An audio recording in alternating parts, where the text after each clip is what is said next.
Facilitando a Medicina, tudo bom com vocês? Eu sou Cleverson Delvec e a gente vai para mais uma aula referente ao sistema ósseo-muscular, ossos e músculos, essa playlist que nós estamos fazendo sobre essa matéria.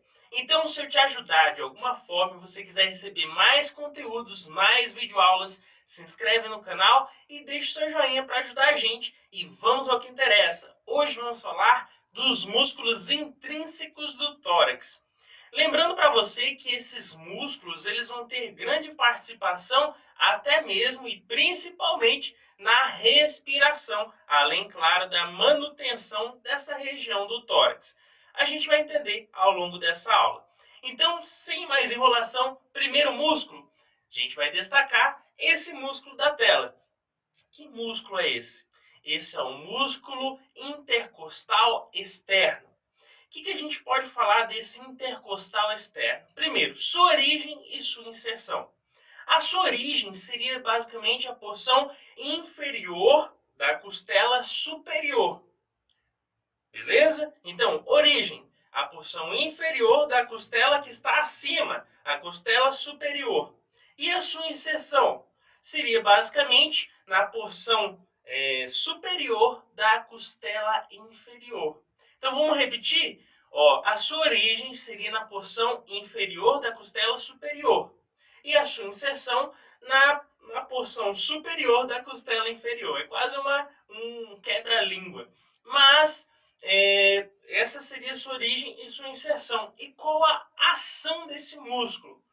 Primeiro, ele vai ter uma ação de elevar essas costelas. E isso é fundamental, por quê? Porque no processo de inspiração, principalmente na respiração, quando você inspira o ar, isso é importante porque, claro, junto com essa ação do músculo externo, intercostal externo, e outros músculos da respiração, essa elevação do tórax vai fazer o quê? Vai fazer com que tenha maior espaço para a expansão dos pulmões. E também, com esse maior espaço, eu vou diminuir a pressão intratorácica. Se eu diminuo a pressão, claramente, o ar que está fora vai entrar nos pulmões. E aí ocorre a inspiração. Beleza? Então, lembrando que esse músculo externo, intercostal externo, vai participar grandemente no processo de respiração, principalmente na inspiração. Beleza? Agora, outro músculo importante é o músculo intercostal interno, ou seja, ele estaria mais internamente que o externo, que a gente acabou de falar, que é esse músculo que você vê na tela. Esse é o intercostal interno, está mais internamente. Agora, qual sua origem e sua inserção? A sua origem, basicamente, seria no borde superior da costela inferior. E a sua inserção seria no borde inferior da costela superior. Então, seria basicamente o contrário da que a gente falou anteriormente, sobre o músculo intercostal externo. Agora, qual seria a ação desse músculo intercostal interno que a gente está citando? Ele basicamente vai participar no processo de abaixar as costelas. Ele vai puxar essas costelas para baixo. E se ela puxa essas costelas para baixo, qual seria a ação realmente? Ele vai ter participação na respiração? Sim, vai ter participação na respiração. Porém, no processo de expiração. Enquanto esse músculo intercostal externo participa na inspiração, o intercostal interno participa da expiração. Por quê? Porque quando esse músculo ele puxa essas costelas para baixo, o que vai acontecer? Eu vou diminuir a caixa torácica, eu vou diminuir o espaço de expansão desse pulmão. E se eu diminuo esse espaço, eu vou aumentar a pressão intratorácica. E se eu aumento a pressão intratorácica, o que vai acontecer? Eu vou fazer com que o ar que está dentro dos pulmões saia para fora do organismo. E aí ocorra a expiração. Beleza? Agora, além desse processo de auxílio, tanto da inspiração e expiração que a gente falou, vai participar da respiração desses dois músculos, eles também auxiliam para que não se aproxime muito uma costela da outra, ou seja, ele mantém a integridade do nosso tórax. Mas não só isso, existe uma importância clínica referente a essa região. Por quê? Porque se existe, por exemplo, um derrame pleural, um derrame nessa região da pleura, eu posso sim utilizar essa região entre uma costela e outra para fazer uma punção, tentar tirar fazer uma drenagem, esse é o nome certo, desse derrame realmente que aconteceu, desse excesso que pode ocorrer na região da cavidade torácica. Então eu posso sim penetrar essa região com facilidade através de uma agulha, por exemplo. E como você vê na imagem, é muito importante para esses procedimentos na clínica. Porém, eu devo ressaltar que existe um cuidado especial para não acertar principalmente o VAM. O que é o VAM? É a veia, artéria e nervo torácico. Devo cuidar para não acertar essa estrutura realmente que é importante, que é especial. Então, eu posso sim realizar esses procedimentos entre essas duas costelas, mas cuidado com o VAM. Lembra da VAM? Bibi, VAM, entendeu? Que é veia, artéria e nervo.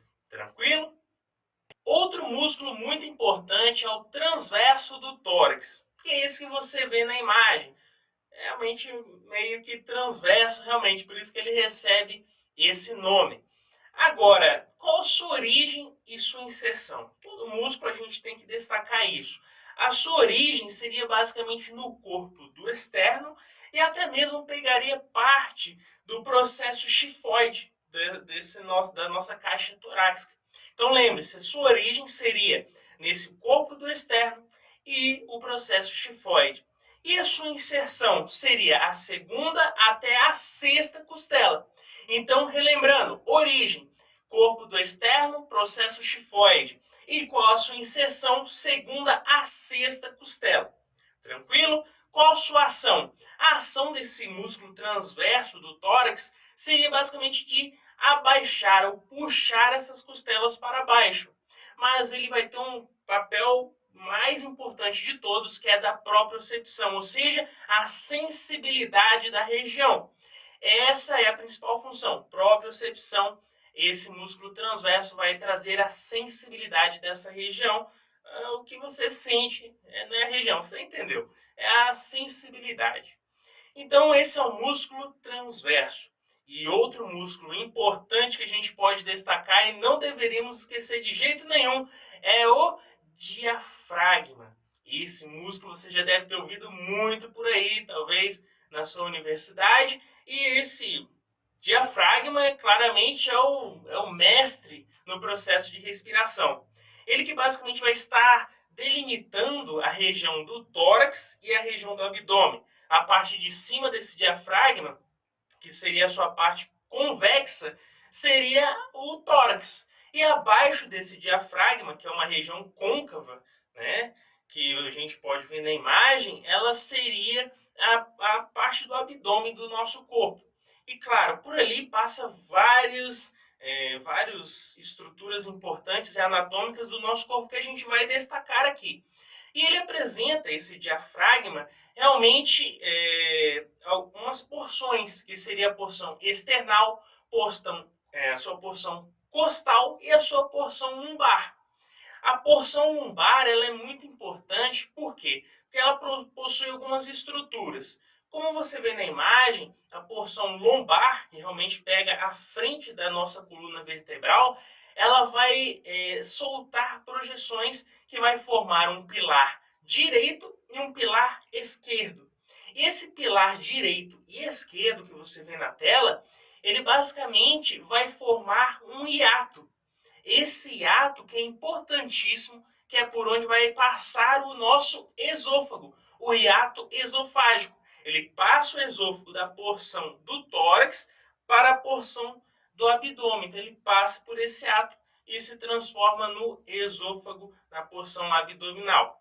Agora, além desse ato esofágico, devemos destacar ainda uma formação de arco que existe, né, nessa região abaixo desse ato, que é um ligamento arqueado mediano.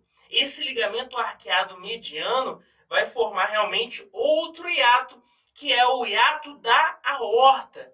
A nossa aorta, realmente, temos a porção da aorta torácica e a porção da aorta abdominal. Passou por esse ato aórtico do nosso diafragma, que a gente acabou de falar, que é formado por esse ligamento arqueado mediano, ele se transforma em aorta abdominal. Então, simplificando, temos a aorta torácica e a aorta abdominal. Essa aorta que estava no tórax passou pelo nosso diafragma, se transformou em aorta abdominal. Então, nós falamos de várias estruturas, mas não podemos esquecer que as fibras desse diafragma, ele vai se fundir, eles vão para uma mesma região, que é o centro tendíneo ou tendinoso desse nosso diafragma, que é essa porção esbranquiçada. Você vê que as fibras convergem para aquela região branca do nosso diafragma, que é o centro tendíneo. E nessa região existe um buraco, um hiato também, que é por onde vai passar a nossa veia, grande veia cava. É por aí que vai passar a nossa veia cava. Então passa estruturas importantes por esse diafragma que a gente falou. Ó. Já citamos a veia cava, citamos o esôfago e a aorta. E como que funciona a ação desse diafragma? A gente sabe que ele tem uma ação principal no quê? Na respiração. Então, quando eu inspiro, o meu diafragma vai para baixo. Por que ele vai para baixo? Porque eu vou acabar aumentando o tamanho da minha caixa torácica. Eu vou expandir a caixa torácica. E quando eu expando essa caixa torácica, abaixando esse diafragma, ele vai fazer com que diminua a pressão intratorácica. E se eu diminuo a pressão intratorácica, o oxigênio que está fora vai adentrar aos meus pulmões. Agora, quando eu faço que a expiração, esse diafragma, junto com outros músculos da expiração, vai se elevar. E se eu elevo esse diafragma, o que vai acontecer? Eu diminuo a caixa torácica. E se eu diminuo essa região, eu vou fazer com que a pressão ali seja maior. E se eu aumento a pressão, o ar que está nos pulmões sai para fora do nosso organismo. Então, pessoal, com isso fizemos mais um resuminho. Se eu te ajudei, deixe seu joinha e se inscreve no canal. Valeu?